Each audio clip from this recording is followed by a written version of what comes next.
আমি এই হাদিসটির প্রেমে পড়ে গেছি।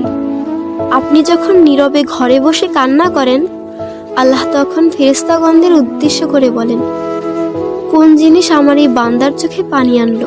ফেরেশতাগণ বলেন, আপনার বান্দা সুখে নেই, আপনার বান্দা অনেক দিন হাসেনি। এই বলে ফেরেশতাগণ কান্না করতে থাকেন এবং আল্লাহকে বলেন, হে আমার রব, আপনি জানেন আপনার এই বান্দার হৃদয়ে কি রয়েছে, অতএব আপনি তার জন্য সবকিছু সহজ করে দিন। আল্লাহ বলেন, আমার এই বান্দা এমন কিছু জীবন থেকে হারিয়ে ফেলেছে যা সে অধিক ভালোবেসেছিল।